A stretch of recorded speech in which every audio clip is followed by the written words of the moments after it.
Weight લોસમાં અથવા તો weight ગેઇનમાં, તો એના સમાધાનના જે સવાલો છે એની આપણી સાથે ચર્ચા કરીશું. શું વધારાની ફેટ એક પ્રકારનું ટોક્સિન છે? હવે એમને જમ્યા પછી ખૂબ જ ઊંઘ આવે છે એવી વાત છે, અને રોજિંદા જીવનમાં થાક પણ એમને બહુ ખૂબ લાગે છે, તો મારે શું કરવું જોઈએ?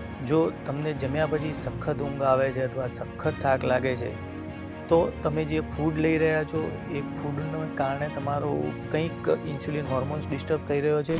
ડાયટ માટેની કોઈ 5 મને બેસ્ટ ઇઝી ટિપ્સ આપો.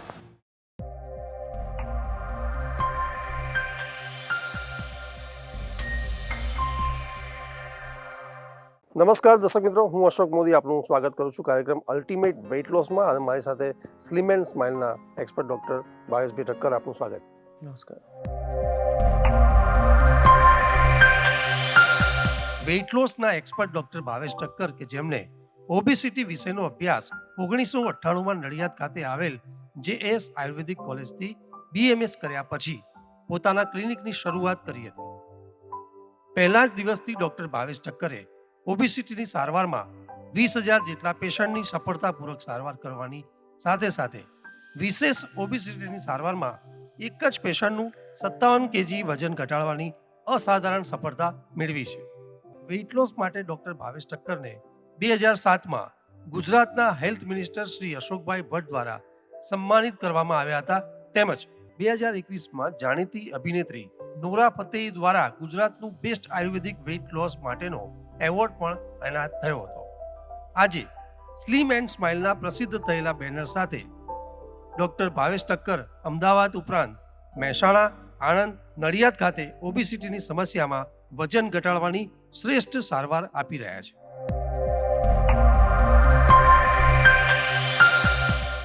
ભાવેશભાઈ, ઘણા વ્યસ્ત હતા અને આપ પછી ઘણા સમય પછી આપણે શૂટિંગ આવ્યા છે, પણ દર્શક મિત્રોના લગાતાર અવિરત પ્રશ્નો આપણી પાસે આવ્યા છે, અને જે વેઇટ લોસમાં જે બાબતો જે આરોગ્યને લગતી હોય છે, અથવા તો જે વેઇટ લોસના ઉપરાંત જે બાબતો બનતી હોય છે, સમસ્યાઓ બનતી હોય છે, અને એમના જે પ્રશ્નો થતા હોય છે, તો એવા પ્રશ્નો આપણી પાસે ઘણા બધા આવ્યા હોય છે, તો એમાં એમની રુચિ હોય છે. ક્યાંક ને ક્યાંક એ બધા કન્સર્ન પણ કરતા હોય છે કે એ વેઇટ લોસમાં અથવા તો વેઇટ ગેઇનમાં ક્યાંક આ બધી બાબતો એ લોકોને કંઈક બાધા લાગતી હોય છે, તો એના સમાધાનના જે સવાલો છે એની આપણી સાથે ચોક્કસપણે ચર્ચા કરીશું. પહેલો સવાલ એ છે, એક શર્મિષ્ઠા રાવલ છે, એમને સવાલ કરે છે ભાવેશભાઈ આપને, કે મારું નામ શર્મિષ્ઠા રાવલ છે અને મારું વજન વધારે છે.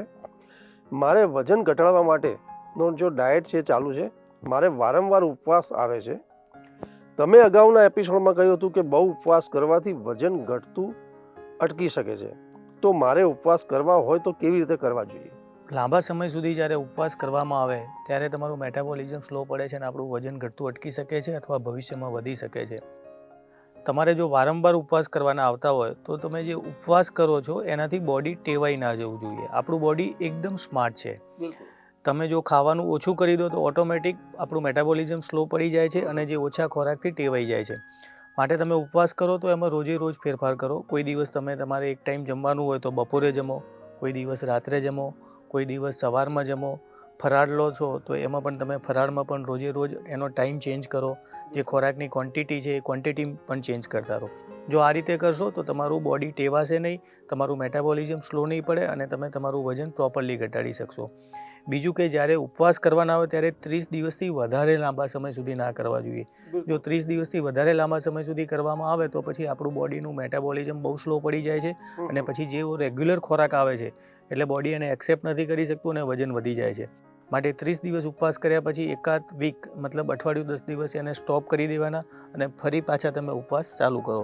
આમ તમે જો વજન ઘટાડવા માટે કોઈ પ્રોગ્રામ ચાલુ હોય અને એની અંદર ઉપવાસ સળંગ કરવાના આવે તો એમાં રોજે રોજ ફેરફાર કરવા જરૂરી છે. બિલકુલ.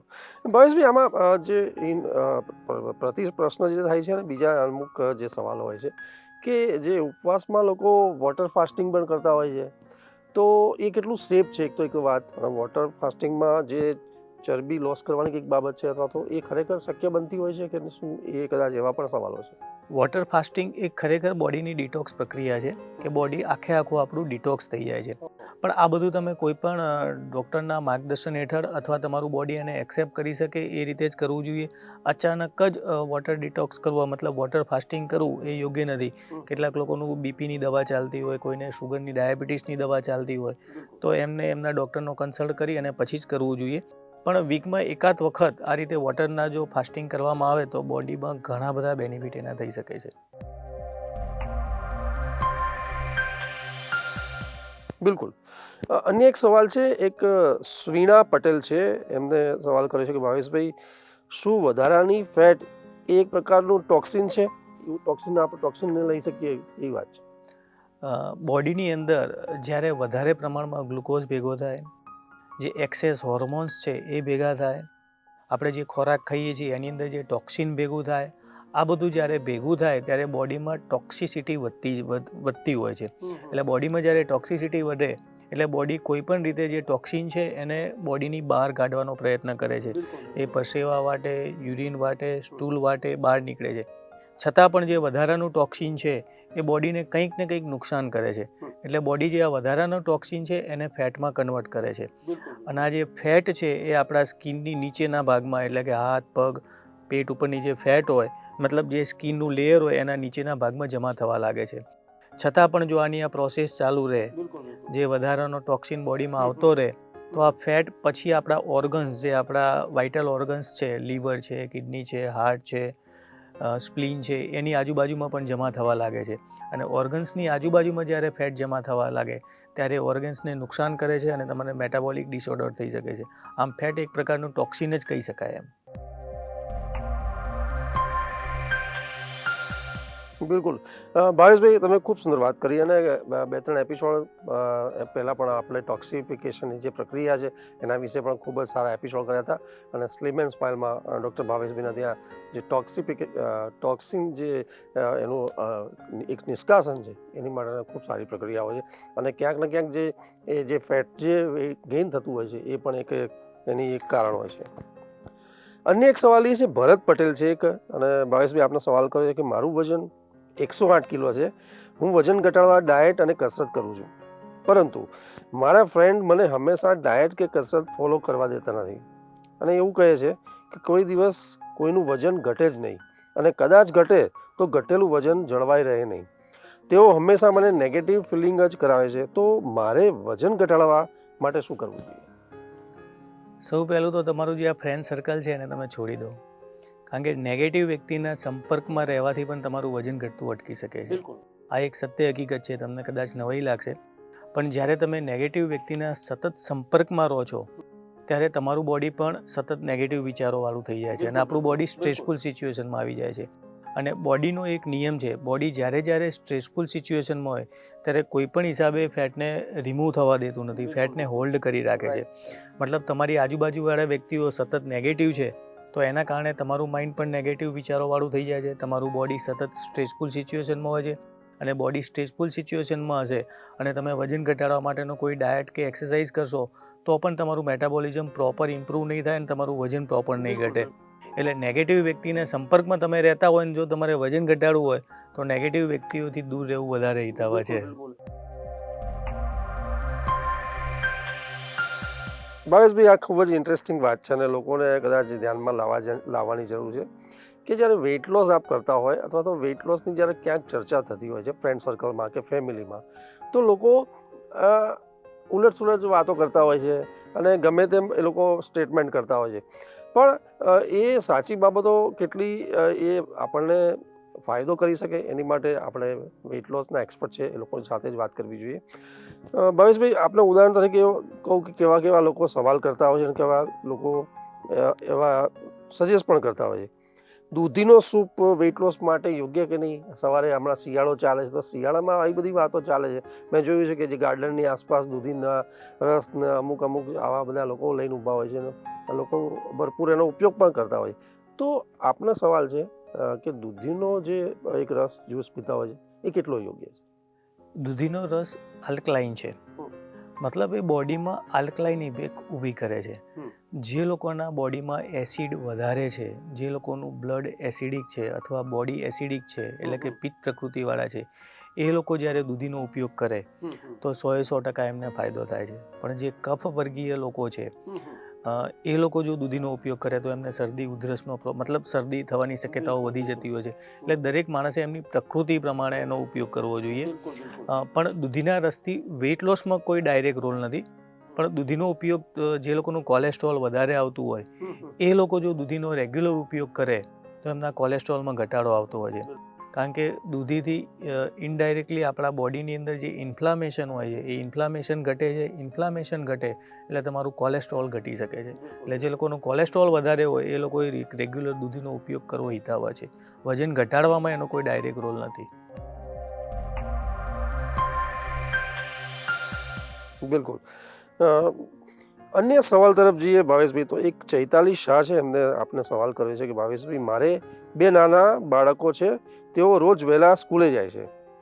હવે રોજ સવારે ટાઈમ ન હોવાથી હું તેમને રોજ નાસ્તામાં પેકેટ ફૂડનો નાસ્તો આપું છું, તો એ કેટલો યોગ્ય છે? લગભગ અત્યારે બધા જ માતાઓનો આ પ્રશ્ન છે જ કે સ્કૂલ વહેલી જવાનું હોય, રાત્રે સુવાનું મોડું થઈ જતું હોય છે, એટલે સવારમાં કઈ વસ્તુ નાસ્તો બનાવવાનો ટાઈમ ના હોય એટલે ફાસ્ટ ફૂડ, પેકેટ ફૂડ ને એ બધું આપતા હોય છે. પણ આ બધી જ વસ્તુઓ સરવાળે તમારા બાળકને ખૂબ નુકસાન કરી શકે છે.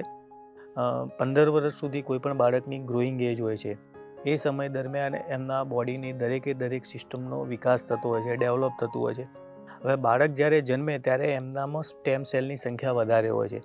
આ સ્ટેમ સેલ એવા સેલ છે કે એમાંથી બોડીના દરેક પાર્ટ ડેવલપ થતા હોય છે, દરેક ઓર્ગન્સ ડેવલપ થતા હોય છે, આપણા બોન્સ ડેવલપ થતા હોય છે, મસલ્સ ડેવલપ થતા હોય છે. હવે જ્યારે તમે ફાસ્ટ ફૂડ વધારે લો, પેકેટ ફૂડ વધારે લો, આર્ટિફિશિયલ ફૂડ વધારે લો તો એની અંદર જે ટોક્સિન રહેલું છે એ ટોક્સિન બોડીને નુકસાન કરે છે. હવે લાંબો સમય સુધી આ જો ટોક્સિન બોડીમાં રહે તો આપણા સ્ટેમ સેલને પણ નુકસાન કરી શકે છે. અને સ્ટેમ સેલમાંથી કેટલાક સેલનું રીપ્રોગ્રામિંગ થઈ જાય છે અને ફેટ સેલમાં કન્વર્ટ થઈ જાય છે. એટલે આવા બાળકોની અંદર ફેટ સેલની સંખ્યા વધી જાય છે. પછી જે બાળકમાં ફેટ સેલની સંખ્યા વધે ને બાળક થોડુંક મોટું થાય, 10-15 વર્ષની ઉંમરનું થાય, ત્યારે એ ફેટ સેલની અંદર ફેટ ડિપોઝિટ થવા માંડે છે ને એમનું વજન સખત વધી જતું હોય છે. વજન જનરલી 2 રીતે વધતું હોય છે કે આપણી ફેટ સેલની જે સાઇઝ હોય એ મોટી થાય, અને બીજું કે ફેટ સેલની સંખ્યા વધે અને એના કારણે એની સાઇઝ મોટી થાય અને વજન વધે. તો જેની અંદર ફેટ સેલની સાઇઝ વધે છે એ વજન ઘટાડવું ઇઝી છે. પણ જ્યારે નંબર ઓફ ફેટ સેલની સંખ્યા વધી હોય અને એની સાઇઝ પણ મોટી થાય ત્યારે વજન ઘટાડવું ખૂબ અઘરું થઈ જતું હોય છે. માટે આવા બાળકોનું જ્યારે વજન વધે ત્યારે ઘટાડવામાં બહુ તકલીફ પડતી હોય છે. એટલે ખરેખર જો તમે તમારા બાળકનું ભવિષ્યમાં વજન ના વધે એમ ઈચ્છતા હોય તો કોઈ પણ હિસાબે ઘરનો બનાવેલો સાદો ઓર્ગેનિક નાસ્તો, હેલ્ધી નાસ્તો જ આપો. અઠવાડિયામાં 10 દિવસમાં એકાદ વખત ક્યારેક ફાસ્ટ ફૂડ અથવા પેકેટ ફૂડ અપાય તો બરાબર છે. રેગ્યુલર આપવાથી તો નુકસાન થાય જ.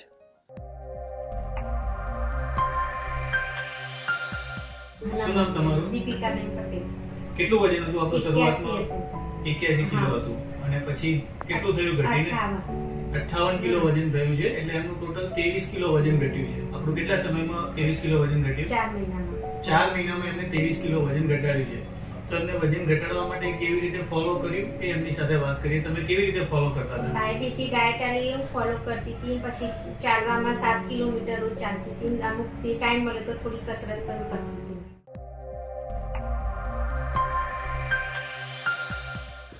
ભાવેશભાઈ, આની સાથે જે ઇનોવેટિવ જે ક્વેશ્ચન્સ થતા હોય છે એવા કોમન સવાલો આપણી પાસે ઘણા છે કે જ્યારે ડાયટની આપ વાત કરતા હોય છે અથવા તો લોકો જ્યારે ડાયટ લેવાની એક વેઇટ લોસમાં જ્યારે ખાસ કેર કરવાની બાબત હોય તો ડાયટ જે છે એ બાળકોમાં, આપણે બાળકોની સવાલથી આ સવાલ થયો મને કે બાળકો હો અને મોટા હો એ લોકોના જો અલગ અલગ વેઇટ લોસમાં અથવા તો વેઇટ ગેઇનમાં જે બાબતો હોય છે તો વજન અલગ અલગ જે માત્રા હોય છે એની અલગ અલગ ડાયટ પ્લાન હોય છે કે એમાં કઈ રીતે ડિફાઇન કરવાનું હોય છે? નહીં. એમાં કેવું છે કે દરેક વ્યક્તિનું વજન વધવાનું કારણ અલગ અલગ છે.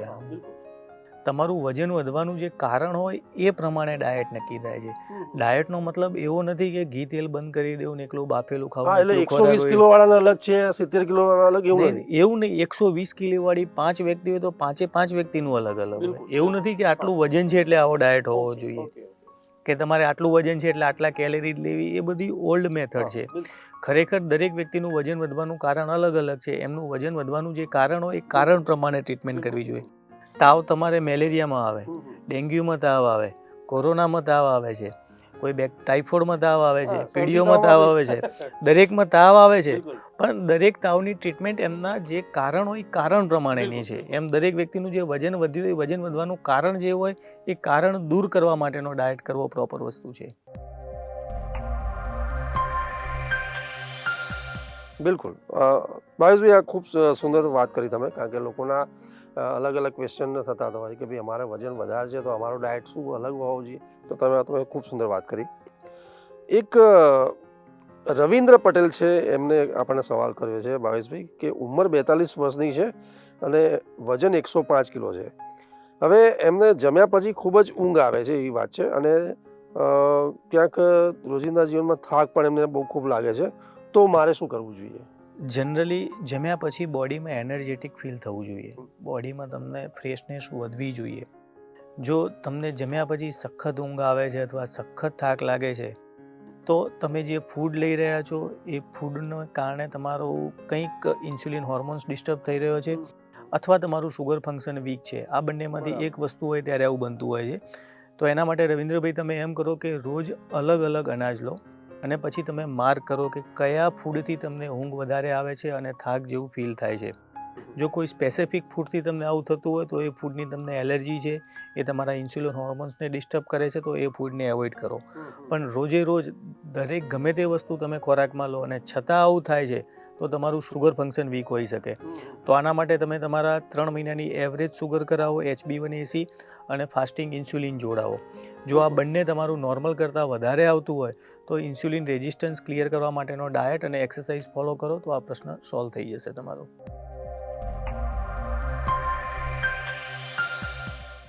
ભાવેશભાઈ, બીજા અન્ય જે સવાલો તરફ જઈએ તો કોમન સવાલો એવા પણ લોકોના થયા છે, સવાલ કરતા હોય કે ભાઈ વજન લોસ કરવા માટે જે દવાઓનો જે ડોઝનો ઉપયોગ છે કે ભાઈ એનાથી કોઈ ઇન્જેક્શન લઈને વેઇટ લોસ કરવાની બાબત છે, તો એ કેટલું સેફ છે અને એ કેટલું યોગ્ય છે, એવા પણ સવાલો લોકોના થાય છે.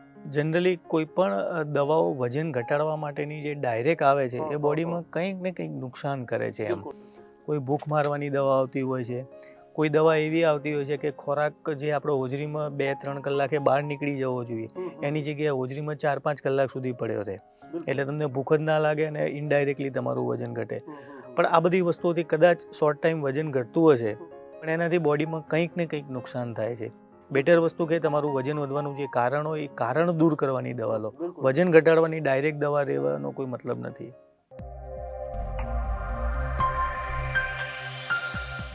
બિલકુલ.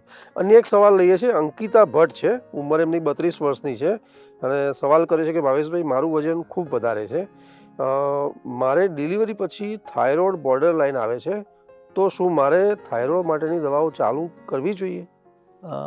આમાં 2-3 વસ્તુ આપણે સમજવી જરૂરી છે. જનરલી ઘણા બધા લેડીમાં ડિલિવરી પછી થાઇરોઇડ આવતો હોય છે. થાઇરોઇડ 2 પ્રકારના હોય છે, પ્રાઇમરી અને સેકન્ડરી. પ્રાઇમરી થાઇરોઇડમાં કેવું છે કે તમારું થાઇરોઇડ ગ્લેન્ડ જ વીક પડી ગઈ હોય જેના કારણે થાઇરોઇડ આવતો હોય છે.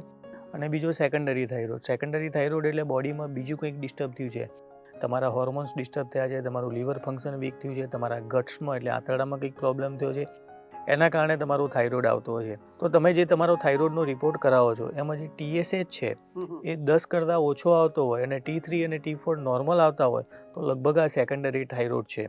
કદાચ જો તમારે આ હોય તો દવા ચાલુ કરવાની ઉતાવળ ના કરવી જોઈએ. થોડો ટાઈમ તમે તમારો ડાયટ મોડિફિકેશન કરો, પ્રોપર એક્સરસાઇઝ કરો અને 3-1 મહિના પછી ફરીથી રિપોર્ટ કરાવો. જો TSH થોડો ડાઉન આવતો હોય તો આ કન્ટિન્યુ રાખો અને TSH તમને મતલબ એનાથી વધારે જણાય અથવા એનો એ જણાય તો પછી તમે દવા ચાલુ કરો. દવા ચાલુ કરવાની ઉતાવળ ના કરશો. એક વખત થાઇરોઇડની દવા ચાલુ કર્યા પછી બંધ કરવી એ લગભગ પ્રોબ્લેમવાળું હોય છે, જલ્દી બંધ થઈ શકતી નથી. એમ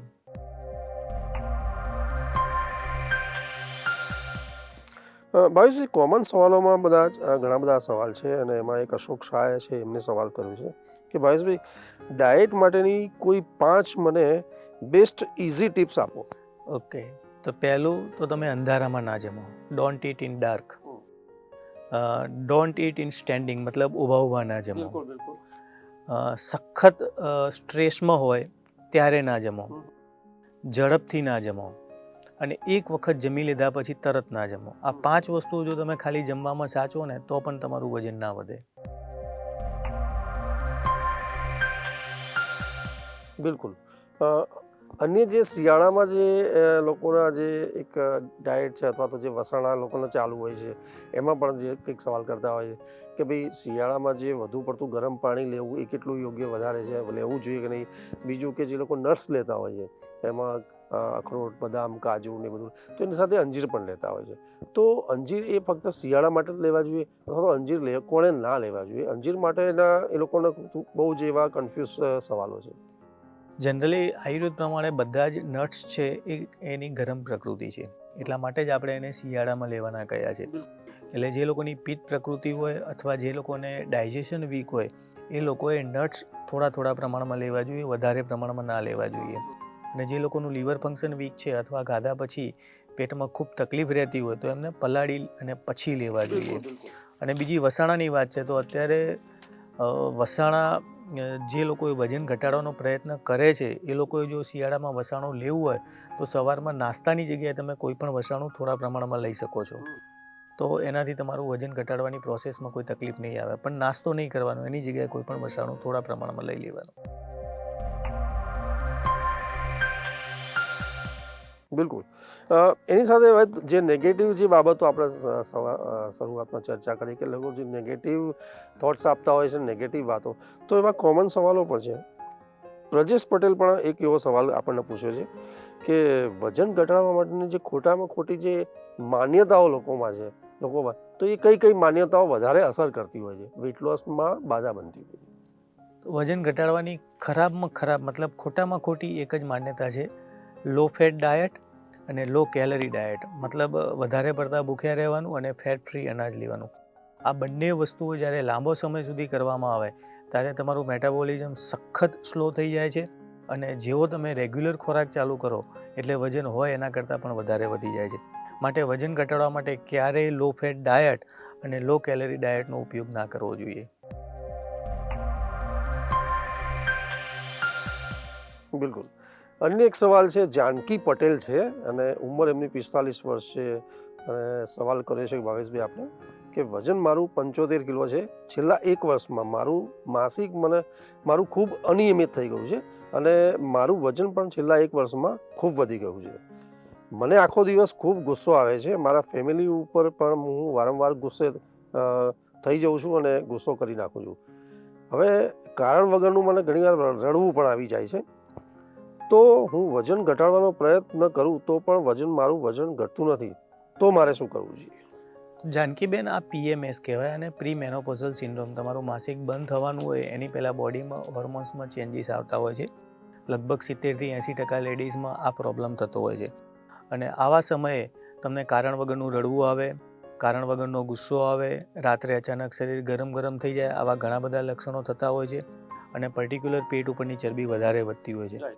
તો આ નોર્મલ વસ્તુ છે. આ સમયગાળા દરમિયાન તમે જેટલો ચંદ્ર નાડી પ્રાણાયામ કરો દિવસમાં 2-3 વખત 10-10 મિનિટ, તો આપણા બોડીને એની સારી ઇફેક્ટ આવે છે. અને રાત્રે જમવામાં બને ત્યાં સુધી હળવો ખોરાક લો અને ગ્રીન સબ્જીનો ઉપયોગ વધારે કરો. આ તમે રેગ્યુલર કરશો તો ધીમે ધીમે તમારું વજન પણ ઘટવા લાગશે અને 6-1 મહિનામાં તમારું PMS પણ બંધ થઈ જશે. પણ જાનકીબેનના ફેમિલીને મારે ખાસ જણાવવાનું કે જાનકીબેનની જે અત્યારે પરિસ્થિતિ છે એ એમના હાથમાં નથી. એ ક્યારેક એમને કારણ વગરનું રડવું આવે, કારણ વગરનો ગુસ્સો આવે, તો એમના બોડીમાં જે હોર્મોન્સમાં ફેરફાર થતા હોય છે એના કારણે આ બધું થતું હોય છે. તો તમે એમને મોટિવેટ કરો, એમને સપોર્ટ કરો અને તમે એમને જેટલી હેલ્પ કરશો એટલા એ PMSમાંથી જલ્દી બહાર આવશે.